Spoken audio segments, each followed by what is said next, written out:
आज हम लोग परसेंटेज यानी प्रतिशतता स्टार्ट करेंगे। तो जितने भी टाइप के क्वेश्चन आज हम लोग यहाँ पे डिस्कस करेंगे तो इन्हीं टाइप से आपके एग्जाम में क्वेश्चन पूछा जाएगा। इससे बाहर एक भी क्वेश्चन आपके एग्जाम में नहीं पूछा जाएगा। बहुत ही रिसर्च के बाद ये क्लास तैयार किया गया है। तो पोस्टल 360 में आपका स्वागत है। तो चलिए आज की क्लास हम लोग स्टार्ट करते हैं। तो देखिए परसेंटेज, तो परसेंटेज PER और CENT, देखिए दो शब्द से मिलकर बना है परसेंटेज। तो देखिए पर मतलब क्या होता है, पर मतलब होता है प्रति, प्रति मतलब होता है ईच। उसके बाद सेंट, सेंट मतलब क्या होता है सेंचुरी, सेंचुरी मतलब क्या होता है 100। उसके बाद देखिए इसका मतलब क्या है कि प्रत्येक 100 में से एक। तो परसेंटेज का मतलब क्या होता है, परसेंटेज का मतलब होता है कि प्रत्येक 100 में से एक, इसको परसेंटेज कहा जाता है। तो बेसिक यही है, यानी प्रति 100 में से एक। यहाँ तक क्लियर है बात। अगर हम लोग बोलेंगे कि 20%, इसका मतलब क्या होता है, तो 20 इंटू परसेंट मतलब क्या होता है कि 1/100। तो यानी 20/100, तो इसका मतलब क्या हो जाएगा कि 1/5, यानी प्रत्येक 5 में एक। अगर हम बोलेंगे कोई एग्ज़ाम में 80% मार्क्स लाया, 80% मार्क्स यानी कितना मार्क्स लाया, यानी 100 में अगर उसका फुल मार्क 100 था तो उसने 80 मार्क लाया। क्लियर बात। अगर हम बोलेंगे कि एग्ज़ाम में 200 मार्क्स का एग्ज़ाम था, उसने जो है 20% मार्क्स लाया, तो 20% मार्क्स मतलब कितना 40 नंबर लाया। तो कैसे आया, तो 200 का 20%, 20 डिवाइडेड बाई 100, तो यहाँ पे हमारा 40 मार्क्स आ गया। यहाँ तक क्लियर बात। 75%, सपोज 75%, तो 75% मतलब कितना होता है, 75 इंटू परसेंट मतलब कितना होता है 1/100। तो यानी 75/100 यानी 4, यानी 3/4, यानी प्रत्येक 4 में 3। ठीक है, प्रत्येक 4 में से 3, या प्रत्येक, इसको बोलेंगे प्रत्येक 5 में से 1, या ऐसे भी बोल सकते हैं। यहाँ पे देखिए कि अगर यहाँ पे अगर इसको हम नहीं काटते, सपोज यहाँ पे इस तरह से रहता है 20/100, यानी प्रत्येक 100 में कितना 20। ठीक है, यहाँ पे अगर इसको नहीं काटते 75/100 रहता है, तो प्रत्येक 100 में से कितना 75। ठीक है, तो बात वही है, जिसको हमने सिंप्लीफाई कर दिया, सिंप्लीफाई करके हमने कितना लाया था 3/4 लाया था। तो परसेंटेज का बेसिक यही है। परसेंटेज मतलब कितना होता है कि प्रत्येक 100 में से एक।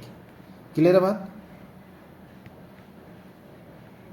तो चलिए हम आगे बढ़ते हैं, एग्जाम्पल की सहायता से भी समझेंगे हम लोग। आगे बढ़ने से पहले अपने कोर्सेज के बारे में डिटेल देना चाहता हूं। तो देखिए GDS टू MTS के लिए ओनली 499 रुपीज़ में पूरा सिलेबस इसमें आपका कवर किया जाएगा, PDF भी दिया जाएगा, टेस्ट भी लिया जाएगा।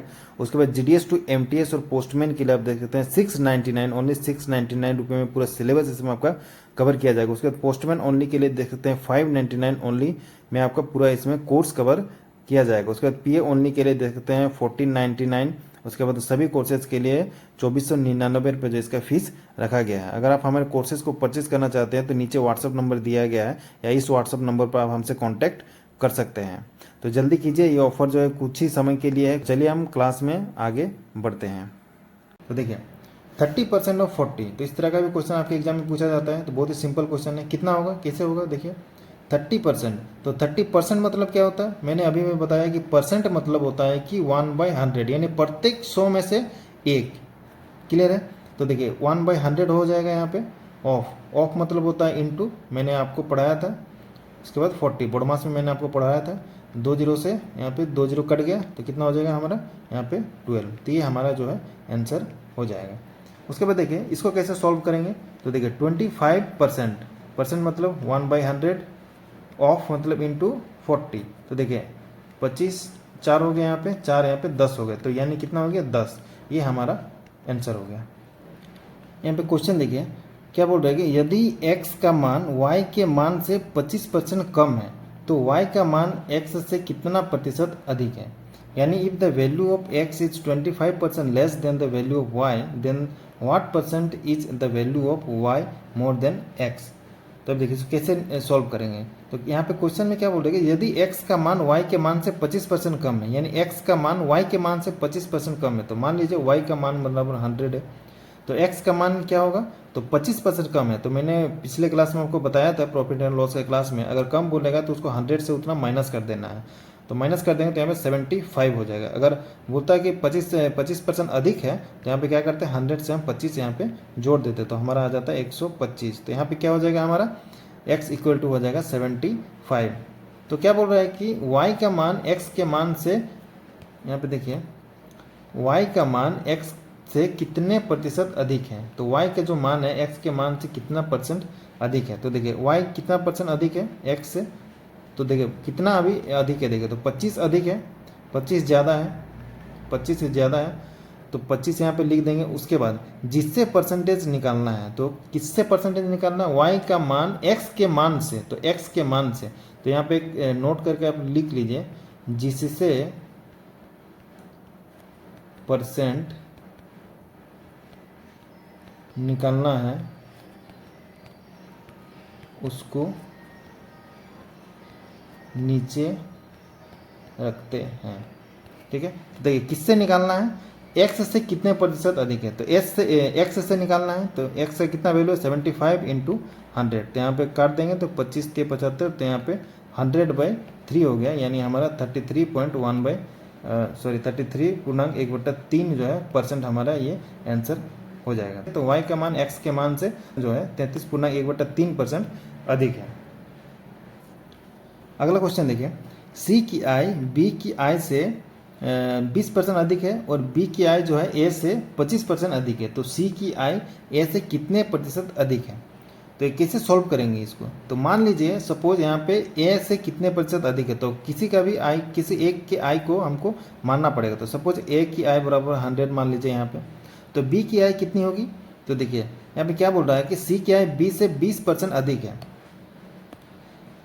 C की आय B से 20% अधिक है और B की आय A से 25% अधिक है। तो B की आय A से 25% अधिक है, तो B की आय कितनी होगी, तो 125 हो जाएगी। कैसे, तो मैंने पहले ही आपको बताया था कि मतलब अधिक अगर बोलेगा परसेंटेज में, अगर अधिक बोलेगा तो उसको 100 में से जोड़ देना है। तो 25 हो गया, यहाँ पे 125 हो गया। उसके बाद क्या बोल रहा है, B की आय A से 25% अधिक है, तो एक अगर 100 है तो इसका 125 हो गया। इतना क्लियर है। उसके बाद फिर पीछे जाइए, आप देखिए स्टार्टिंग में देखिए यहाँ पे क्या लिखा हुआ है कि C की आय B की आय से 20% अधिक है। तो C की आय कितनी है, तो C की आय B की आय कितनी है, तो 25 B की आय से 20% अधिक है। तो 20% अधिक यानी 120/100। इसको सॉल्व कर देंगे हम लोग। यहाँ पे 5 से अगर इसको काटेंगे तो कितना हो जाएगा, 25 हो जाएगा। यहाँ पे 2 हो जाएगा, इसको 2 से करेंगे तो 2 6 हो जाएगा, यानी 150 हो जाएगा हमारे यहाँ पे C की वैल्यू। उसके बाद देखिए क्वेश्चन में क्या कर रहा है कि C की आय A से कितने प्रतिशत अधिक है। एक मिनट मैं इसको मिटा देता हूँ। तो देखिए हमें क्वेश्चन क्या बोल रहा है कि C की आय A से कितने प्रतिशत अधिक है। किससे कंपेयर करना है हमको, A से कंपेयर करना है। और किसकी वैल्यू को कंपेयर करना है, तो C की। तो देखिए यहाँ पे कितनी अधिक है, तो C की आय A की आय से कितनी प्रतिशत अधिक है। तो C की आय कितनी है, तो 150 है। यहाँ पर देखिए C की आय 150 है। उसके बाद C की आय 150 है। उसके बाद A की आय कितनी है, तो A की आय 100 है। तो कितना अधिक है, C की आय कितना अधिक है, तो 50 अधिक है। 50 अधिक है तो ऐसे लिखेंगे इसको 50/, किससे अधिक है, तो देखिए A की आय से कितनी अधिक है। तो जिससे हमको निकालना है, जिससे कंपेयर करना है, उसको नीचे रखते हैं। तो यहाँ पे 100 हो जाएगा इंटू 100 होगा, तो 100 करके हमारा, तो यहाँ पे हो जाएगा 50। तो ये हमारा जो है आंसर हो जाएगा। तो 50% जो है यहाँ पे 50% जो है आय अधिक है किसकी, C की A से। बात क्लियर है। यहाँ पे परसेंटेज यहाँ पे निकल जाएगा। मैंने पिछले जो क्वेश्चन में बताया कि जिससे परसेंटेज निकालना है, जिससे कंपेयर करना है, जिससे परसेंटेज या जिससे कंपेयर करना है, उसको हम लोग नीचे रखते हैं। ठीक है, चलिए अगला क्वेश्चन देखते हैं हम लोग। अगला क्वेश्चन देखिए, यदि किसी विद्यालय में कुल विद्यार्थियों का 60% लड़के हों और लड़कियों की संख्या 972 हो तो उस विद्यालय में कुल कितने लड़के हैं। तो देखिए यहाँ पे क्या क्या दिया हुआ है, पहले देखिए कि लड़कियों की संख्या दिया हुआ है, यानी गर्ल्स दिया हुआ है, कितना है 972। उसके बाद क्या दिया हुआ, देखिए कुल विद्यार्थियों का 60% लड़के हैं। 60% क्या है, लड़के हैं हमारे, यानी यहाँ पे परसेंटेज में दिया हुआ है। तो बॉयज कितना है 60%, बस इतना क्वेश्चन में हमें दिया हुआ है। तो गर्ल्स कितने होंगे, तो गर्ल्स की संख्या कितनी होगी, तो देखिए 60% अगर बॉयज है तो गर्ल्स कितने होंगे 40%। ऑब्वियसली टोटल 100% होगा, क्योंकि 100% से कोई भी ज़्यादा नहीं होता, कुछ भी ज़्यादा नहीं होता 100%। तो गर्ल्स होंगे 40%। यही जो 40% है, ये जो 40% है 40%, तो 40% ही बराबर दिया हुआ है 972। इतनी बात क्लियर है। अब आगे देखें क्या निकालना है। तो उस विद्यालय में कुल कितने लड़के हैं, लड़कों की संख्या निकालना है। अगर बोलता है कि कुल संख्या, तो कुल में 100% निकाल देते तो टोटल हमारा निकल जाता है। बट बॉयज़ निकालना है, बॉयज़ यानी 60% हमें निकालना है, 60% हमें निकालना है। तो कैसे होगा, 1% निकाल लेंगे यहाँ से, 972 डिवाइडेड बाई 40, तो यहाँ पे 60% निकाल देंगे, 972 डिवाइडेड बाई 40 इंटू हमारा हो जाएगा 60। तो यहाँ पे इसको 0 से 0 कट गया, उसके बाद यहाँ से 4 से करेंगे, 4 दूनी 8 हो गया, 16 हो गया, यहाँ पे 3 हो गया। तो अगर इसको 243 और 6 को इंटू करेंगे तो 1458 हमारा आंसर हो गया। अगला क्वेश्चन देखिए, एक व्यक्ति अपने आय का 66.2/3 जो है % खर्च करता है। खर्च करके क्या करता है, 1200 रुपया जो है वो सेविंग करता है, बचत करता है। तो उसका जो है खर्च कितना होगा हमें बताना है। तो देखिए आय, अपनी आय का इतना % वो खर्च करता है, तो उसका इनकम मान लीजिए 100%, ठीक है। उसके बाद देखिए 66 इतना खर्च करता है, तो खर्च कितना करता है, इतना डिवाइडेड बाई 3%। तो देखिए इसको अगर तोड़ेंगे तो क्या हो जाएगा हमारा यहाँ पे 198 + 2, ये इंटू हो जाता है, इधर प्लस हो जाता है, तो यहाँ पे हमारा जो है 200 डिवाइडेड बाई 3। तो इतना % जो है वो खर्च करता है। ये हमारा क्या है, खर्च है, और ये हमारा क्या है, इनकम है, यानी आय है, ये हमारा आय है, ठीक है। 100 हमारा आय है और खर्च इतना करता है। तो अगर सेविंग निकालना होगा तो बचत कैसे निकालेंगे, जितना आय हुआ है और जितना खर्चा हुआ है उससे अगर माइनस कर देंगे तो हमारा जो है सेविंग निकल जाएगा। तो देखिए 100 में अगर हम माइनस कर देंगे 200 डिवाइडेड बाई 3, तो ये हमारा क्या निकल जाएगा, सेविंग निकल जाएगा, बचत निकल जाएगा हमारा, इससे बचत निकल जाएगा। जितना हमने खर्चा किया था, जितना हमने खर्चा किया उससे अगर हम सेविंग को माइनस कर देंगे, खर्च को माइनस कर देंगे, तो हमारा सेविंग निकल जाएगा, बचत हमारा निकल जाएगा। तो क्या हो जाएगा यहाँ पे 300 - 200 डिवाइडेड बाई 3 हो जाएगा, तो यानी 100/3। इतना जो है हमारा ये क्या है, इतना % हमारा ये क्या है, हमारा ये बचत है। अब देखिए अकॉर्डिंग टू क्वेश्चन क्या बोल रहा है कि देखिए 1200 रुपया जो है बचत करता है, तो सेविंग कितना करता है, 1200 रुपये, यानी 100/3% ही हमारा कितना दिया हुआ है, 1200 रुपया दिया हुआ है। तो निकालना क्या है, तो उसका मासिक खर्च कितना है। तो खर्च यानी 200 ये वाला निकालना है, 200 डिवाइडेड बाई 3%। तो क्या हो जाएगा, 1% यहाँ से निकाल लेंगे, 1%, तो 1200 डिवाइडेड बाई 100 इंटू इधर हमारा 3 हो गया। उसके बाद कितना निकालना है, 200 डिवाइडेड बाई 3% निकालना है। तो क्या हो जाएगा यहाँ पे 1200 डिवाइडेड बाई 100 इंटू यहाँ पे हमारा 3 हो जाएगा, 3 इंटू 200 डिवाइडेड बाई 3। तो अगर इसको सॉल्व करेंगे तो हमारा कितना आ जाएगा आंसर, 2400 आंसर आ जाएगा। तो ये हमारा जो है आंसर हो जाएगा। तो इसका मासिक खर्च कितना हो जाएगा, तो 2400 रुपये जो है उसका मासिक खर्च हो जाएगा। अगला क्वेश्चन देखिए, 1000 का 25% यानी 25 डिवाइडेड बाई 100। देखिए परसेंट मतलब यहाँ पे देखिए आप, परसेंट मतलब होता है 1/100। तो देखिए 25% है, तो 25% है, तो बराबर 25 इंटू 1/100 लिख सकते हैं। ऐसे इस तरह से हम लोग लिख सकते हैं। तो यहाँ पे क्या हो जाएगा, 25 डिवाइडेड बाई 100 ऐसे लिख सकते हैं हम लोग। तो इसी को मैंने यहाँ पे लिखा है, ठीक है।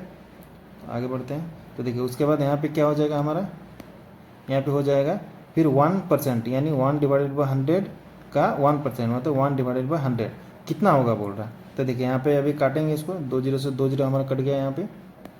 उसके बाद यहाँ पे 1 0 से 1 0 हमारे यहाँ पे कट गया। उसके बाद देखिए यहाँ पे क्या होगा, अभी 25 से कट जाएगा, बट काटिए मत, नहीं तो आपको फिर डिवाइड करना पड़ेगा। अगर नीचे 0 रहे तो उसको आप काटिए मत। देखिए तो क्या हो जाएगा यहाँ पे 25 डिवाइडेड बाई, नहीं तो फिर कैलकुलेशन लंबा हो जाएगा, 1000 हो जाएगा यहाँ पे। तो यहाँ पे नीचे जितना संख्या है उतना ऊपर में उतना संख्या के पहले जो है हमारा पॉइंट लग जाता है। तो यहाँ पे कितना हो जाएगा 0.025। तो ये हमारा जो है आंसर हो गया। तो नीचे अगर 0 रहेगा तो उसको मत काटना। अगर सपोज इसको हम काट देते हैं यहीं पे, सपोज मान लीजिए इस तरह से 1000 इंटू 25/100 इंटू 1/100 इंटू 1/100। अगर इसको आप काटते 0 को भी अगर काट देते तो क्या होता है, देखिए यहाँ से 1 0 3 0 से यहाँ पे 1 2 3 0 यहाँ से कट गया। उसके बाद 25 से इसको काटेंगे 100 को, तो 4 हो गया। तो हमारे कितना आ जाएगा 1/40 आएगा। तो यहाँ पे देख सकते हैं इसको अभी भाग करना पड़ेगा। तो इसी से बचने के लिए हमने क्या किया, 0 को एज इट इज रहने दिया। तो इसीलिए मैंने जो है इसको 0 को नीचे छोड़ दिया था।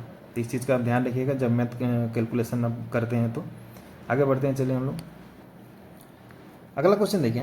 एक चुनाव में 2 उम्मीदवार थे, तो एक उम्मीदवार को 38% मत मिले, मतलब ए और बी, सपोज 2 उम्मीदवार है, 2 कैंडिडेट है, तो एक को कितना मिला, एक को कितना मिला 38% मिला, और 7200 मतों से पराजित हो गया, और एक को मिला 38%, बट वो हार गया कितना मतों से हार गया, तो 72 जो 7200 मतों से वो हार गया।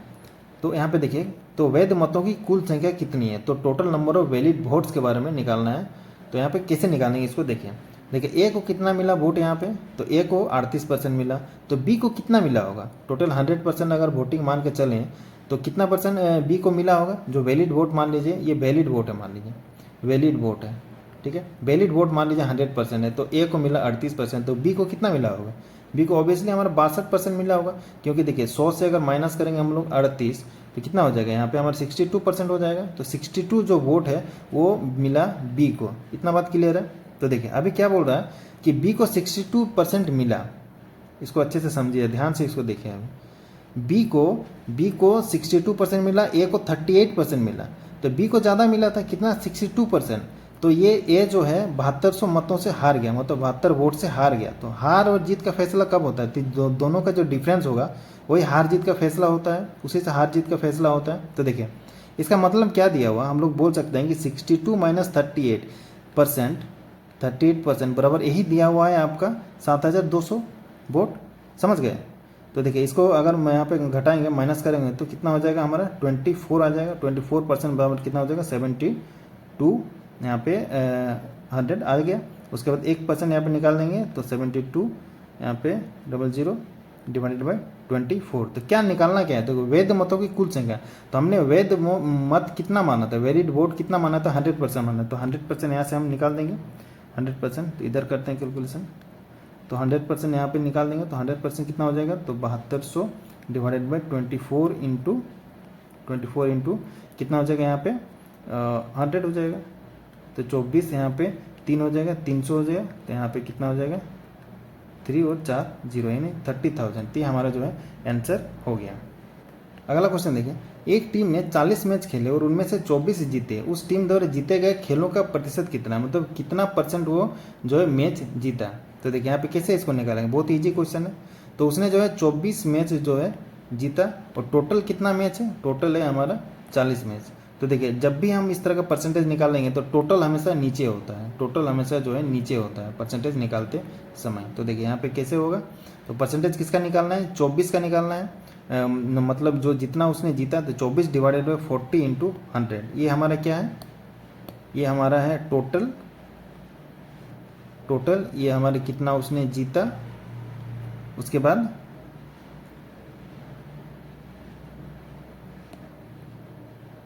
इसको हम सॉल्व कर देंगे, तो देखिए क्या हो जाएगा हमारे यहाँ पे 24 डिवाइडेड बाई 40 इंटू 100, तो यहाँ से 1 0 से 1 0 कट गया, 6 हो गया, तो बराबर 60। तो ये हमारा जो है आंसर होगा। तो 60% जो है उसने मैच जीत लिया। अगर लॉस के बारे में अगर पूछता लॉस कितना हुआ, तो लॉस कितना हो जाएगा 40% हो जाएगा लॉस। तो 40% मैच जो हारा, तभी तो 60% यहाँ पे उसने जीता। तो बात क्लियर है। आगे बढ़ते हैं अगले क्वेश्चन की ओर। तो देखिए यहाँ पे क्वेश्चन देखिए यहाँ पे कितना है कि 32%, तो 32 यहाँ पे 32% मतलब 32 डिवाइडेड बाई 100 ऑफ मतलब का, तो बोडमास फार्मूला से लिंक करते हुए मैंने ये क्वेश्चन दिया था। तो देखिए यहाँ पे ऑफ 825 हो जाएगा प्लस 25 डिवाइडेड बाई 100 हो जाएगा, ऑफ 1440 इक्वल टू 10 25 माइनस यहाँ पे क्वेश्चन मार्क है, तो इसको कुछ भी मान लीजिए, एक्स मान लीजिए, देखिए आपको सुविधा हो तो एक्स मान लीजिए इसको। तो इसको अभी काटेंगे हम। तो देखिए यहाँ पे ये इंटू में है, ये इंटू में है, ये प्लस में है, ये इंटू में है, ठीक है। तो प्लस वाले को इसको इससे नहीं काटेंगे हम लोग, इंटू वाले को काटेंगे यहाँ पे। तो देखिए 25 से करिए तो 25 चौके 100 हो गया, यहाँ पे 25 से 75 हो गया, उसके बाद यहाँ पे 75 और 7 हो गया यहाँ पे, तो 75 25 से 75 हो गया, यहाँ पे 4 यहाँ पे 8 हो गया।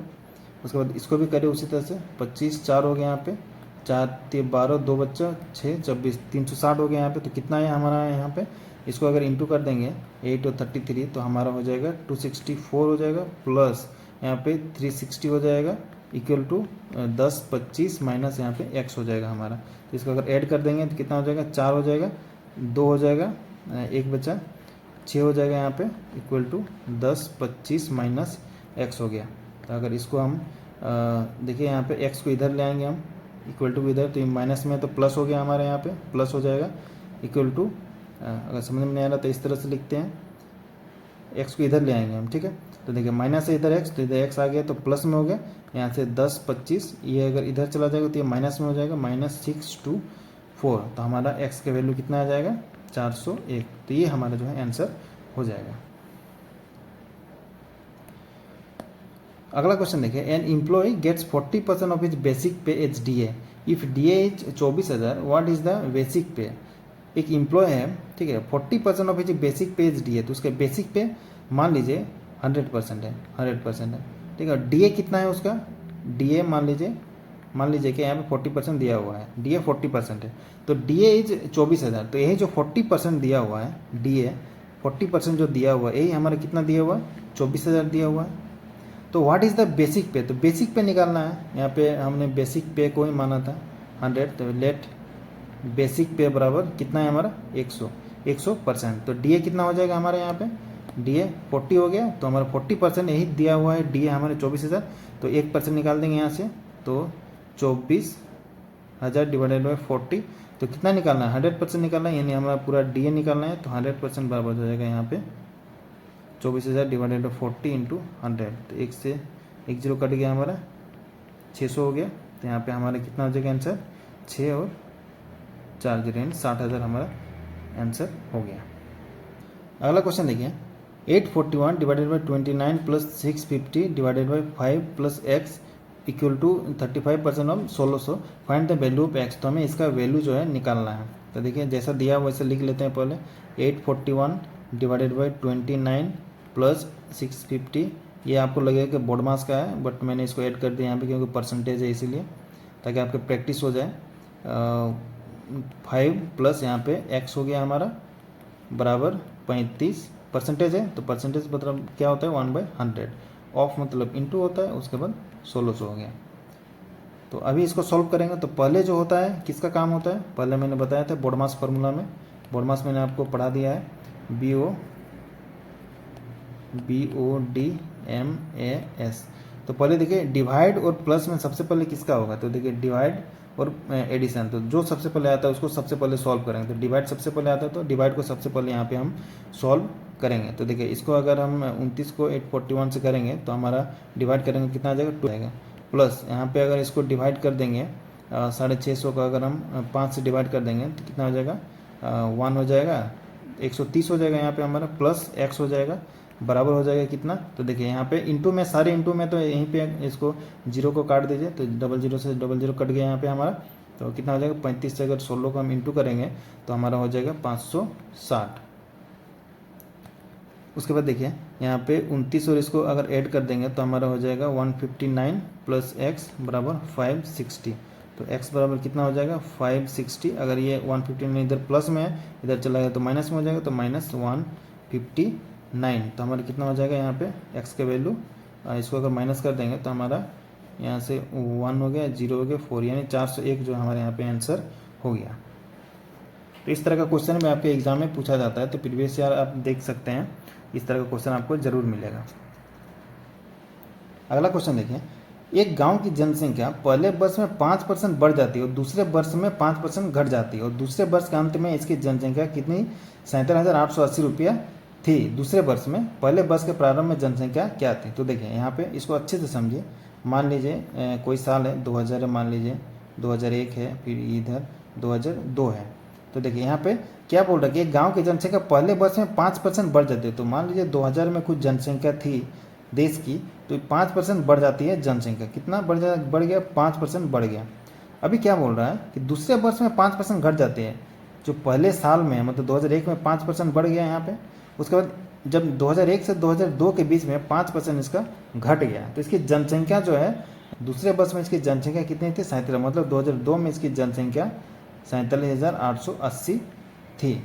क्वेश्चन में ये कह रहा है। तो पहले वर्ष के प्रारंभ में मतलब जो ये साल था इसके प्रारंभ में मतलब 2000 में जनसंख्या क्या थी। तो देखिए 2000 में जनसंख्या मान लीजिए x थी, उसके बाद क्या हुआ कि हमारा यहाँ पे देखिए मैंने आपको प्रॉफिट एंड लॉस में ही बताया था इस तरह का क्वेश्चन। तो देखिए पहले वर्ष में कितना हुआ कि हमारा 5% बढ़ गया है, तो 5% बढ़ गया मतलब 105 डिवाइडेड बाय 100।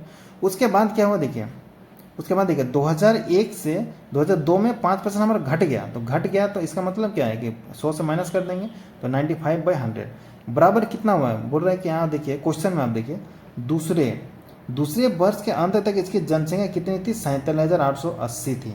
तो दूसरे वर्ष के अंत में यानी यही वाला जो रिजल्ट दिया हुआ हमारा 47,880 दिया हुआ है। यहाँ तक बात क्लियर है। तो सॉल्व करते हैं इसको, तो क्या हो जाएगा हमारे यहाँ पे x बराबर कितना हो जाएगा 47,880 इंटू 100 ये सारा जो है ऊपर चला जाएगा 100 दोनों, उसके बाद इधर नीचे आ जाएगा डिवाइड में आ जाएगा क्योंकि इधर इंटू में 105 इंटू 95। फिर इसको अगर आप सॉल्व करेंगे तो आएगा आपका 48,000। इसको सॉल्व करके देखना 48,000 आंसर आएगा। समझ गए। चलिए हम आगे बढ़ते हैं। अगला क्वेश्चन देखिए क्या बोल रहा है कि एक शहर की जनसंख्या वार्षिक रूप से 10% बढ़ जाती है। यदि इसकी वर्तमान जनसंख्या 21,000 है तो 3 वर्ष में इसकी जनसंख्या कितनी होगी। मान लीजिए अभी 2024 ही चल रहा है, ठीक है। तो शहर की जनसंख्या वार्षिक रूप से 10% बढ़ जाती है, तो हर साल जो है 10% की बढ़ोतरी हो रही है। तो देखिए 2024 से 2025 में जब हम जाएंगे, ये हमारा फर्स्ट साल है, ठीक है। तब जनसंख्या कितनी बढ़ेगी, 10% बढ़ जाएगी। उसके बाद क्या बोल रहा है, मतलब 3 वर्ष में जनसंख्या कितना, 3 साल इसी तरह से बढ़ता जाएगा। तो 2026 में, उसके बाद 2027 में, तो 2025 में भी हमारा 10% बढ़ गया, 2027 में भी, 2025 से 26 में भी, 2026 से 27 में भी हमारा 10% जनसंख्या बढ़ गया 3 साल में। तो 3 वर्ष में जनसंख्या कितनी होगी, तो बोला कि 2027 में इसकी जनसंख्या कितनी होगी ये हमें निकालना है, ठीक है। तो वर्तमान जनसंख्या दिया हुआ है हमारा कितना, 21,000 दिया हुआ, मतलब 2024 में इसकी जनसंख्या कितनी है, 21,000 है। अब बात समझ में आ गई। तो चलिए अभी सॉल्व करते हैं। तो देखिए 21,000 रुपये अभी तो देखिए यहाँ पे 21,000 अभी जनसंख्या है। तो देखिए उसमें 10% की बढ़ोतरी होगी 2025 में, तो 110 डिवाइडेड बाई 100। फिर 10% बढ़ेगी तो 110 डिवाइडेड बाई 100। फिर 10% बढ़ेगी, मतलब 3 बार जनसंख्या बढ़ेगी, तो 110 डिवाइडेड बाई 100 बराबर हमें ये निकालना है। तो यहाँ पे अभी सॉल्व करेंगे इसको। तो देखिए 1 0 2 3 0 से 1 2 3 0 कट गया, यहाँ से 1 0 1 0 से यहाँ से कट गया हमारा, यहाँ से 1 0 से 1 0 हमारा यहाँ पे कट गया। तो यहाँ पे क्या हो जाएगा, इसको जब सॉल्व कर देंगे तो हमारा आ जाएगा 27951। तो ये हमारा जो है आंसर आ जाएगा। इसको सॉल्व करके आप देखना, ठीक है। अब 21 को इंटू करना, 11 को करना, 11 को करना, फिर 11 को करना, तो हमारा जो आंसर आ जाएगा 27951। अगला क्वेश्चन देखिए क्या बोल रहा है कि एक स्टेडियम के 10,000 सीटों में से 100 सीटों को छोड़कर सभी सीटों के टिकट बिक गए। मतलब जो 10,000 सीटें थी उसमें से 100 सीटों को छोड़ के बाकी सारे सीट जो है बिक गए। मान लीजिए क्रिकेट मैच होने वाला है इंडिया पाकिस्तान का, उसमें से मान लीजिए स्टेडियम में 10,000 कैपेसिटी है, उसमें से क्या हुआ है कि 100 सीट को छोड़ के 100 सीट उसमें से बिका नहीं, 100 सीट बिका नहीं। जनरली ऐसा होता नहीं इंडिया पाकिस्तान के मैच में, बट मान लीजिए 100 टिकट उसमें बिका नहीं, तो ये 100 हमारा बिका नहीं, ठीक है। तो बिका नहीं हमारा 100, तो कितना हमारा इसमें से 10,000 में से बेचा होगा, तो 10,000 में से अगर 100 माइनस कर देंगे तो इतना हमारा बिक गया। तो बिकने वाला कितना होगा, कितना बिका हमारा। तो देखिए 10,000 में से अगर हम 100 माइनस कर देंगे तो इतना हमारा बिक गया था टिकट। तो क्योंकि 100 ही तो हमारा नहीं बिका था ना, तो 100 नहीं बिका था तो हमारा इतना बिक गया था। 100 अगर माइनस कर देंगे 10,000 में से तो हमारा कितना हो जाएगा, 9,900 हो जाएगा। तो इतना टिकट जो है हमने बेच दिया था, इतना बिका था। यहाँ तक बात समझ में आ गई। उसके बाद देखिए बिके हुए टिकटों में 20% टिकट आधे दाम पर और शेष टिकट 20 रुपये के पूरे दाम पर। तो मतलब 20% जो टिकट है जितना हमने बेचा, कितना बेचा हमने, 9,900 टिकट, इसमें से 20% जो है आधे दाम पर बेच दिया। तो हमें पता कैसे चलेगा पहले कितना दाम था। तो देखिए यहाँ पे दिया हुआ है शेष टिकट को 20 रुपये का पूरे दाम, मतलब यहाँ पे दिया हुआ है। देखिए इनडायरेक्टली यहाँ पे बोल रहा है कि एक टिकट का जो दाम था वो हमारा 20 रुपया था, समझ गया। एक टिकट का दाम हमारा 20 रुपया था, तो मतलब पूरे दाम पर जो है बेच दिया शेष टिकट। तो टिकट बिक्री की कुल कितनी आय हुई थी, तो टिकट में जो सेल हुआ उसमें कितना जो है पैसा हमारा आया वो हमें निकालना है। तो देखिए यहाँ पे बिका हुआ टिकट कितना है, 9,900 इतना है हमारा। अभी देखिए बिके हुए टिकटों में 20% टिकट आधे दाम पर। तो देखिए यहाँ पे 20% कितना हो जाएगा, मतलब आधे दाम मतलब 10 रुपये में बिका होगा, 20% टिकट, तो देखिए 20% इसका निकाल लेंगे 9900 इंटू 20 डिवाइडेड बाई 100, तो यहाँ से और ये कर देंगे, काट देंगे, तो हमारे कितना हो जाएगा, ये 20% जो टिकट है, 20% टिकट हमारा हो जाएगा 1980। तो इतना टिकट जो है 50% दाम पर बेचा, मतलब 20%, ये 20% टिकट है, ध्यान रखिएगा, ये 20% टिकट है, 50% दाम पर बेचा। इधर देखिए आप 1980 टिकट जो है 50% दाम पर बेचा है। 50% मतलब पूरा दाम तो 20 रुपया था, यहाँ पे देखिए क्वेश्चन में 20 रुपया यहाँ पे दिया हुआ है, तो 1980 टिकट जो उसने 10 रुपये के हिसाब से बेच दिया, यानी 1900 मतलब इतना आ गया हमारा, मतलब 19,800 रुपये यहाँ पे आ गया हमारा। ठीक है, अब क्या बोल रहा है कि बाकी टिकट को, शेष टिकट को पूरे दाम पर बेच दिया। यहाँ पे देखिए शेष टिकट को पूरे दाम पर बेच दिया, तो कितना शेष टिकट कितना था, 20% हमारा 1980 था, टोटल हमारे कितना था, सेल होने के लिए कितना हमारे पास रखा हुआ था 9,900, उसमें से 20% जो है यानी 1980 जो है 1980 टिकट जो है, एक मिनट, 1980 टिकट जो है हमारा वो हमने बेचा 10 रुपये के हिसाब से, तो हमारे पास कितना बचा, तो शेष टिकट कितना हो जाएगा हमारे यहाँ पे, शेष टिकट अगर 9,900 से हम लोग माइनस कर देंगे 1980, तो ये हमारा शेष टिकट था जो कि पूरे दाम में हमारा बिका था, तो यहाँ पे माइनस कर देंगे तो हमारा कितना हो जाएगा, यहाँ से हो जाएगा 0, यहाँ से 2 हो जाएगा, यहाँ से आपका 9 हो जाएगा, यहाँ से आपका 7 हो जाएगा, यानी 7920। तो इतना टिकट जो है, इतना जो टिकट है ये पूरे दाम पर बिका था। तो देखिए इतना जो टिकट है ये पूरे दाम पर बिका था, यानी 20 रुपये के हिसाब से बिका था, 7920 इंटू 20, तो कितना हो जाएगा यहाँ पे 00 हो जाएगा, उसके बाद 1584, यानी 1,58,000 रुपये में बिका था। पहले देखिए जो 1980 टिकट था हमारा 10 के हिसाब से बिका था, तो टोटल कितनी आई हुई थी हमारी 19,800, और ये हमारा अभी का आय जो हुआ जो शेष टिकट का हमारा 1,58,400, तो दोनों को जोड़ देंगे टोटल आय के लिए हम लोग, तो 158400 प्लस 19,800, तो दोनों को जोड़ देंगे हम लोग, तो दोनों को अगर जोड़ देंगे तो हमारा आंसर आ जाएगा 178,200। तो ये हमारा जो है आंसर हो गया। तो इस तरह से जो है इस तरह का क्वेश्चन को आप सॉल्व कर सकते हैं। अगला क्वेश्चन देखिए, ये क्वेश्चन आपसे पूछा गया था, बहुत इंपॉर्टेंट क्वेश्चन है। देखिए, सुरेश ने अपनी आय का 40% अपनी पत्नी को दिया और शेष राशि का 25% अपने बेटे को दिया। शेष राशि में से 60% उन्हें शिक्षा पर खर्च किया। अब उनके पास 2700 रुपया जो है बचा है, तो अभी उसकी पत्नी को कितनी राशि दी, तो इसको कैसे सॉल्व करेंगे। तो देखिए उसकी इनकम को मान लीजिए 100, इनकम मान लीजिए 100, तो सुरेश अपनी आय का 40% अपनी पत्नी को दिया, तो मान लीजिए 100 यूनिट मान लीजिए इसको, तो 40% अपनी पत्नी को दे दिए, इसमें से 40 जो है यूनिट वाइफ को दे दिया। वाइफ मान लीजिए कितना 40, तो 40 यूनिट जो है अपनी वाइफ को दे दिया। उसने शेष राशि का 25%, शेष राशि बोल रहा है, ठीक है, शेष राशि का 25%, ना कि टोटल का 25%, ध्यान रखिएगा शेष राशि। तो देखिए 40 यूनिट तो उसने दे दिया अपनी वाइफ को, तो शेष कितना बचा, शेष कितना बचेगा, शेष बचेगा अगर 100 से हम यहाँ पे 40 माइनस कर देंगे तो 60 हो जाएगा। तो बोले उसने शेष राशि का 25% अपने बेटे को दिया, मतलब 60 का 25% किसको दिया, अपने बेटे को दिया, अपने बेटे को दिया। यहाँ तक बात क्लियर है, तो काट देंगे, 4 हो गया, 4 के 4, यहाँ पे 2 बच्चा 5 हो गया, तो यानी 15 जो है 15 यूनिट जो है वो उसने अपने बेटे को दिया। उसके बाद फिर आगे क्या कर रहा है, देखिए आगे क्या कर रहा है कि शेष राशि में 60% ने शिक्षा पर खर्च किया, तो शेष कितना राशि अभी उसके पास है। देखिए वाइफ को कितना दिया, 40 यूनिट दिया, 1 मिनट, वाइफ को कितना दिया, वाइफ को 40 यूनिट दिया, बेटे को कितना दिया, बेटे को 15 यूनिट दिया, तो उसके पास कितना बचेगा। तो टोटल में से अगर दोनों को माइनस कर देंगे वाइफ का और सन का, तो निकल जाएगा। तो देखिए टोटल में यहाँ पे टोटल 100 है, 100 में से अगर हम इसको वाइफ का कितना था, वाइफ का 40 था और उसके बेटे का कितना था 15 था, अगर दोनों को माइनस कर देंगे तो हमारे पास शेष निकल जाएगा, उसी का 60% उन्होंने शिक्षा पर खर्च किया था।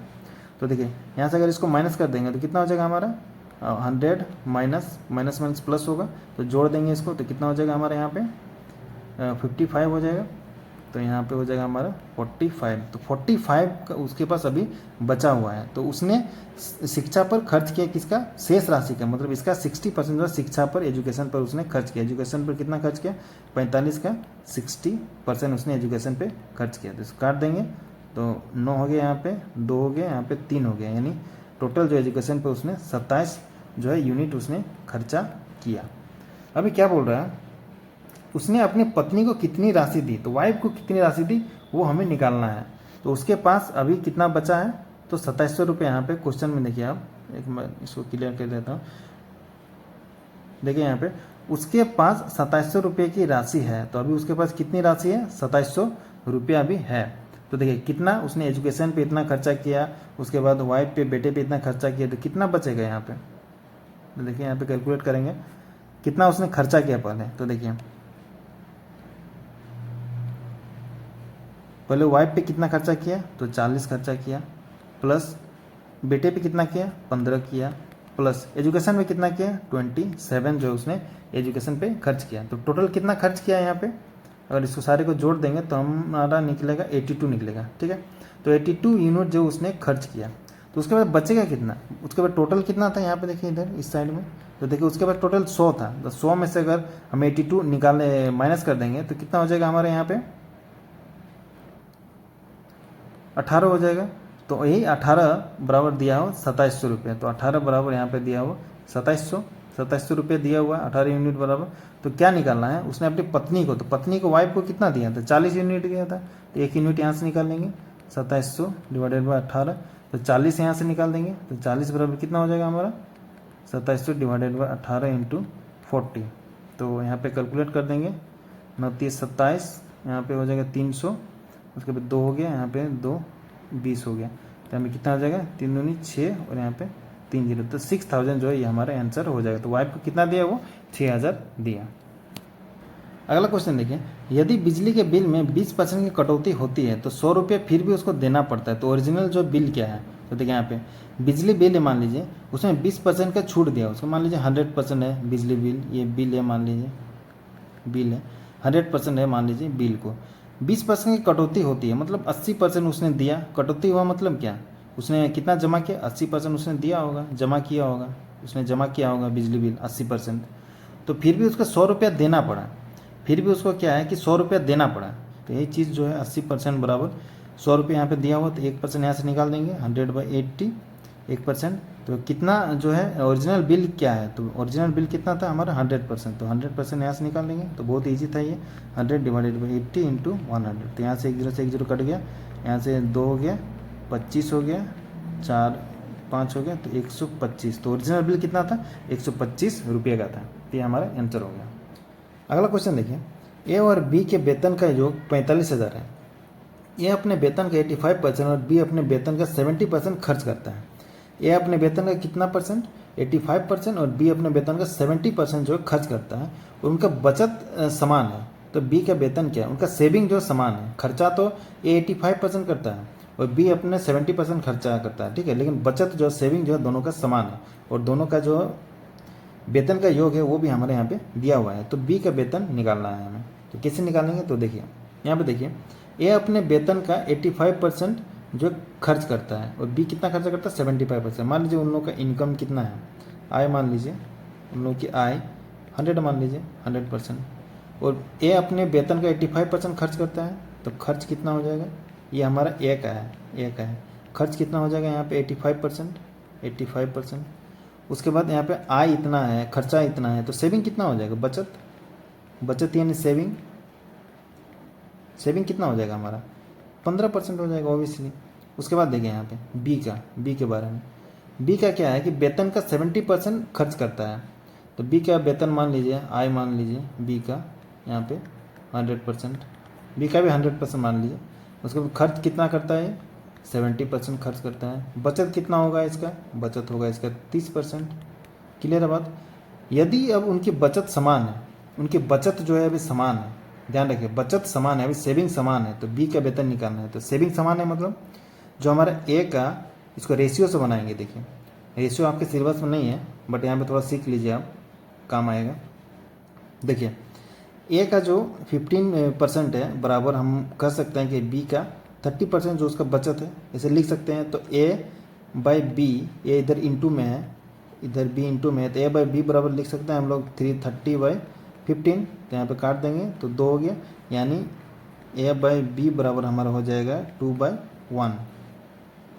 यहाँ तक क्लियर है। तो ए इज टू बी कितना हो जाएगा हमारा 2:1 हो गया। यहाँ तक बात क्लियर है। तो ए का कितना हो जाएगा 2x मान लीजिए और बी का मान लीजिए कितना 1x। तो देखिए अभी क्या बोल रहा है कि उनके वेतन का योग कितना है 45,000 है। उनके वेतन का योग कितना है 45,000 है। यानी क्या हो जाएगा हमारा यहाँ पे 2x प्लस 1x बराबर 3x हो जाएगा। दोनों को जोड़ देंगे तो यही जो 3x बराबर दिया हुआ हमारा 45,000 दिया हुआ है। ठीक है, उसके बाद देखिए यहाँ पे तो x बराबर कितना हो जाएगा 3 से यहाँ से काट देंगे इसको, तो 3 हो गया 5 हो गया यहाँ पे और 3 0 हो गया हमारा। तो यहाँ पे x बराबर कितना हो जाएगा हमारा, x बराबर हो जाएगा हमारा 15,000। तो x बराबर 15,000 होगा। तो हमें निकालना क्या है, b का वेतन निकालना है। तो b का वेतन यानी b का कितना है, b का 1x है, तो b बराबर हमारा 1x है। तो 1 इंटू 15,000 तो हमारा कितना आ जाएगा 15,000 ही आएगा, 15,000 ही आएगा हमारा। ठीक है, तो ये हमारा जो है आंसर हो जाएगा। इसको और एक तरीके से बना सकते थे। देखिए यहाँ पे मैं बता देता हूँ थोड़ा सा। देखिए कैसे कि मान लीजिए ए और बी का वेतन का योग 45,000 है। तो मान लीजिए ए का आप मान लीजिए ए का या बी का ही मान लीजिए आप, बी का मान लीजिए x है। तो ए का कितना हो जाएगा, ए का हो जाएगा हमारा 45,000 माइनस x हो गया। अगर x मान के अगर बनाएंगे हम लोग तो यहाँ पे क्या कर रहा है कि ए अपने वेतन के 85% जो है खर्चा करता है और बी 70% खर्चा करता है और दोनों उनकी बचत समान है। तो सेविंग दोनों का समान है। तो यहाँ पे ऐसे लिख सकते हैं कि दोनों का सेविंग समान है, यानी saving of B equal to saving of A, ऐसे हम लिख सकते हैं। तो सेविंग कितना हो जाएगा, तो देखिए बी का सेविंग कितना हो जाएगा, बी का अपने वेतन का 70% खर्च करता है। यहाँ पे देखिए 70%, तो सेविंग कितना करेगा 30% करेगा। 30 डिवाइडेड बाई 100 एक्स इंटू यहाँ पे ध्यान रखिएगा बराबर 45,000 हो जाएगा यहाँ पे माइनस x हो जाएगा। अब देखिए ये कितना खर्च करता है, ए कितना खर्च करता है, तो ए अपने वेतन के 85% जो खर्च करता है। तो सेविंग कितना करता होगा, क्योंकि दोनों का सेविंग बराबर था इसलिए हमने यहाँ पे बराबर किया। तो सेविंग ऑब्वियसली 15% करेगा, 15 डिवाइडेड 100। अगर इसको हम सॉल्व कर देंगे तो जो x का मान आएगा वही हमारा आंसर हो जाएगा। तो इस तरह से भी इस क्वेश्चन का हम सॉल्व कर सकते हैं। तो आज की क्लास हम लोग यहीं तक रखते हैं। अगर आप हमारे टेलीग्राम और व्हाट्सएप ग्रुप से जुड़ना चाहते हैं तो नीचे उसका लिंक मिल जाएगा डिस्क्रिप्शन बॉक्स में या कमेंट सेक्शन में, तो जाके जरूर से फॉलो करिए। अगर आप हमारे कोर्सेज को परचेज करना चाहते हैं तो नीचे जो व्हाट्सएप नंबर दिया गया है तो उस नंबर पर हमसे कॉन्टैक्ट कर सकते हैं। अगर PDF और नोट्स चाहिए तो आप हमसे कॉन्टैक्ट कर सकते हैं। तो चलिए मिलते हैं हम लोग नेक्स्ट वीडियो में।